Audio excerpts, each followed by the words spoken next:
네, 안녕하세요. 오늘은 영어 원서 읽으며 어떻게 어휘 학습을 할까? 이런 이야기를 말씀드리려고 합니다. 영어 원서를 읽다 보면 모르는 단어들을 종종 만나는데요. 만약에 내가 책을 읽을 때 한 페이지에 5개 이상을 모른다. 이러면 나한테는 좀 어려운 어려운 책이라고 하실 수 있을 것 같아요. 그래서 한 80% 이상을 알고 있는 그런 난이도의 책을 읽으시는 걸 추천드리고요. 만약에 모르는 단어가 나왔다고 해도 매번 사전을 찾기보다는 그렇게 하면 좀 재미가 흐름이 끊기잖아요. 그래서 그 단어를 유추하면서 그 단어를 표시해 놓고 한꺼번에 정리하시는 걸 추천드립니다.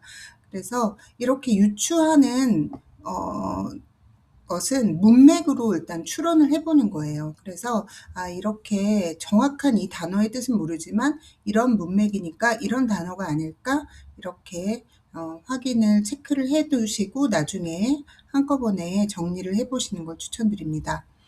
네, 그리고 독서 후에는 이제 단어를 막 모든 단어를 다 뭐 외우시거나 정리할 필요는 없고 주요 단어 뭐 한 책에서 3번 이상 등장한 단어라든지 그리고 중요한 꼭 필요한 단어들을 선별해서 단어장을 만들어 보세요. 그래서 그 단어를 만약에 abandon이란 단어를 몰라서 정리했다면 그 단어만 적는 것이 아니라 문장도 한번 정리해 보시는 거 그렇게 해서 단어가 어떻게 문장에서 쓰이고 있는지를 함께 학습하시는 것을 추천드립니다. 그래서 책을 읽을 때 모르는 단어가 처음 나오면 추측을 한 다음에 체크, 사전에서 확인을 하시고 그 다음에 문장을 써보고 또 내가 문장을 만들어 보기도 하는 그런 아웃풋, 내가 문장을 좀 연습해보는 그런 단계로 넘어가 보시기를 추천드립니다.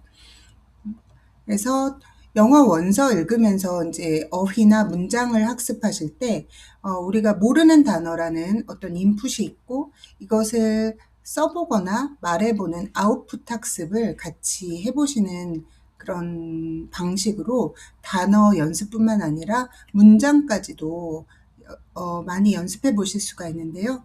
네, 보캐블러리 같은 경우는 아까 핵심 어휘를 네, 한번 정리해 보시는 거라고 했고, 문장도 한번 써보시는 거 추천드리고, 그리고 센텐스 퍼즐이라는 그 문장 연습을 하실 수가 있는데, 문장의 어순을 스크램블 해놓고, 이제 이렇게 좀 흐트러뜨려 놓고, 어떤 것이 주어고, 동사고, 목적어고, 목적보어고, 이런 것들을 좀 파악해서 문장의 순서를 다시 한번 써보시는 거죠.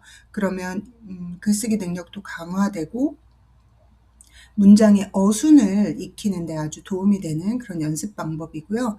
스피킹 연습하실 때 뭐 영화나 드라마, 미드 같은 거 보시면서 쉐도잉 많이 하시는데 오디오북도 역시 들으면서 따라 읽어보시면 굉장히 발음 연습에 도움이 많이 되시고 듣기도 향상이 됩니다. 그리고 딕테이션 같은 경우도 아주 효과적인데 집중해서 들으시면서 받아 써보시는 거예요. 그래서 문장 연습 그리고 듣기 연습이 되는 것이고 그리고 트랜스크립션이라고 필사하기도 굉장히 좋은 방법이죠. 한때 이제 필사하기가 굉장히 유행을 했던 적이 있었는데 메인 센텐스라는 좀 중요하다고 생각되는 문장을 써볼 수도 있고 나에게 좀 감명 깊었던 글을 한번 써보시는 것도 좋습니다. 그리고 북리폴트는 이제 학생들 같은 경우는 꼭 책을 읽고 한번 써보게 하는 활동인데요. 뭐 작가, author가 누군지, 읽은 기간이 언제인지, 그리고 서머리, 줄거리부터 또 캐릭터 리스트, 캐릭터를 정리해 보시고 배경이 무엇인지 세팅 적어 보시고 themes, 주제도 한번 정리해 보시고 이런 식으로 쭉 책을 리뷰하면서 써보시는 거고 그 다음 스토리텔링은 이제 스피킹 하는 방법인데 내가 이야기를 들려주듯이 책 이야기를 한번 영어로 말해 보시는 거죠.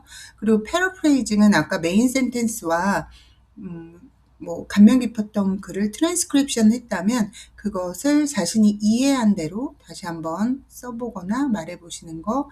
그리고 디베이팅 같은 경우는 조금 이제 어느 정도 스피킹이 되신다면 핵심 주제 아니면은 약간 논란이 서로 생각이 다를 만한 어떤 질문을 던지고 그걸 친구나 또 선생님과 이야기를 해보는 그런 과정을 거칠 수도 있습니다. 네, 그래서 저는 보케블러리 같은 경우는 words 리스트를 이쪽에 쭉 나열을 하고 이거에 English meaning을 쓰고 여기가 이제 English meaning을 쓰고 그리고 책 속에 있었던 센텐스를 다시 한번 써서 이렇게 문장을 함께 학습하는 형태로 그렇게 하고 있어요. 예를 들어서 vegetarian이라는 words를 여기 쓰고 meaning은 a person who does not eat meat or fish라고 미닝을 쓰고 이 책에 있었던 센텐스를 적어두는 그런 방식입니다. 그리고 책 속에 있었던 주요 문장들에서 중요한 단어를 뺀 다음에 이 단어들을 다시 put in the blank 하는 거죠. 그래서 여기 블랭크에다가 적어보는 그런 방식으로 단어 연습, 문장 연습을 해보는 그런 워크북을 만들어서 활동하고 있고요. 그다음에 또 단어 리스트를 가지고 AI를 활용해서 여러 보캐블러리 워크북을 만들 수 있는데 fill in the blank라든지 멀티플 초이스 문제, 그다음에 매칭 문제, 아니면은 반대말, 뭐 동의어, 뭐 엔토님, 시노님 문제 이런 것들 여러 개를 만들 수 있고 short writing 문제 이런 것도 만들어 보실 수 있습니다.